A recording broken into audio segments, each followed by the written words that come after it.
Bonjour Philippe. Bonjour Samira. On entend parler de la négociation sur le télétravail depuis longtemps. On en est où maintenant? Alors, elle a commencé il y a 1 an et demi, ça a avancé, on s'attendait à ce que ça finisse en juin, mais là pour l'instant c'est bloqué suite à des positions de la direction. La direction bloque. C'est-à-dire?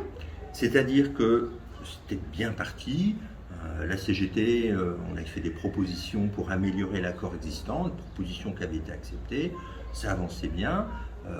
Simplement dans les dernières propositions, les frais des télétravailleurs ont augmenté. Que ce soit le chauffage, l'électricité, abonnement internet, le prix du mètre carré. Donc on disait c'est normal de revaloriser significativement l'indemnité de télétravail. Et ça, la direction ne veut pas. Et donc ça bloque sur ce point. Et du coup, les négociations sont à l'arrêt? Oui, les négociations sont à l'arrêt. Toutes les organisations syndicales, on a écrit ensemble à Christelle Heidemann, notre directrice générale, pour lui demander de débloquer la situation. Mais non, rien, pas de réponse. Il faut croire que le dialogue social, ce n'est pas vraiment sa priorité. Mais augmenter l'indemnisation du télétravail, est-ce vraiment possible? Oui, c'est possible. On a été capable d'augmenter les dividendes pour les actionnaires, donc de l'argent, quand on veut en trouver, on en trouve. D'autant plus que le télétravail, avec le FlexDesk, ça permet à Orange d'économiser sur l'immobilier des millions d'euros.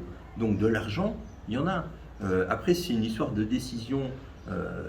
L'ancienne patronne de Schneider, Christelle Heidemann, qui est notre directrice générale, visiblement, à Schneider, elle avait validé une indemnité de télétravail qui est le double de celle que nous avons aujourd'hui. Donc c'est vraiment faisable. Dans le secteur SFR, indemnité journalière télétravail, c'est 3,50 €, 3,25 €. Et pour l'URSSAF, il y a une préconisation qui est pour 2 jours de télétravail par semaine, sur un mois, 50 €. Donc, c'est très faisable. Est-ce le seul point bloquant de cette négociation?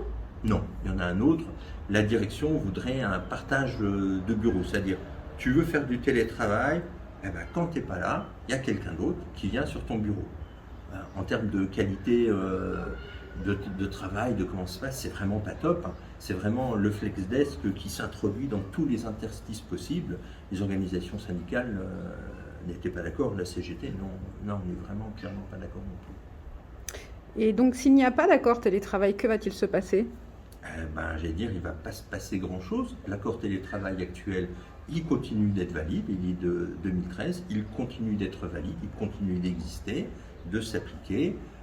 Les indemnités ne vont pas bouger, parce qu'elles sont dedans, mais de toute façon, c'est sur ça que bloque la direction aujourd'hui, donc il n'y aura pas de problème. La seule chose, c'est que ce serait vraiment dommage d'en arriver là, alors qu'il y a eu des avancées. Mais voilà, la balle est dans le camp de la direction, c'est elle qui porte la responsabilité de ce blocage. Merci Philippe pour toutes ces infos. De rien, Samira.